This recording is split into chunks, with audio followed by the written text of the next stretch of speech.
All right, guys, hopefully you had a great discussion. And now we're talking about bailing out, a little different meaning of the word. So, the main point from the first part is just the fact that having that ability to bail out, having that knowledge of how to do that, and that was acceptable, it really made it to where I never even had to use it. But knowing that I could made me feel more capable, and it made me more willing to try things. It made me willing to approach my limitations of growth in a safe way, because I was aware that I had that ability to escape if needed.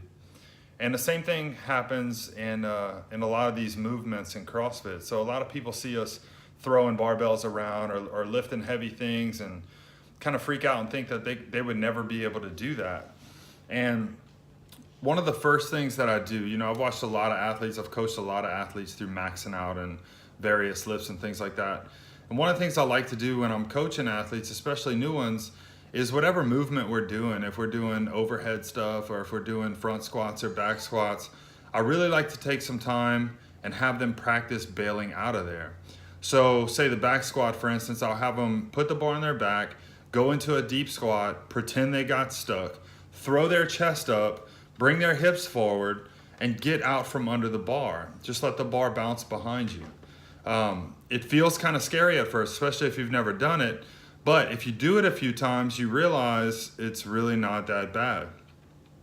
This knowledge of how to bail out, this knowledge of how to get out from a situation that you might not be able to handle, it really comes in handy whenever we go to attempt to find our limits in a situation. So if we're going to max out our back squat, we need to know how to get out from under the bar.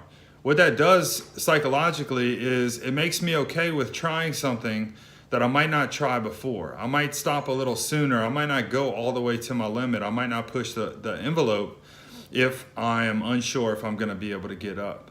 But if I know how to get out of there, if things go crazy, then I'm a lot more likely to actually get closer to my limitations, which is what we're looking for.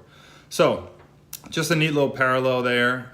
This idea of having the skills, having the ability to get out of a situation can actually enable us to get into situations that we need in order to grow and develop.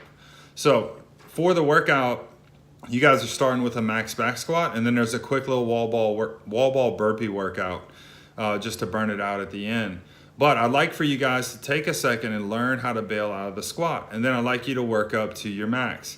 Now, you don't have to max out if you just want to get heavy, or if you just want to practice bailing out of the squat and just seeing what that's like, and then keeping in mind the application to our recovery lives. And then the SobrietyWoD question is just, are there any situations you might be in now where you might need to bail out, toxic situations?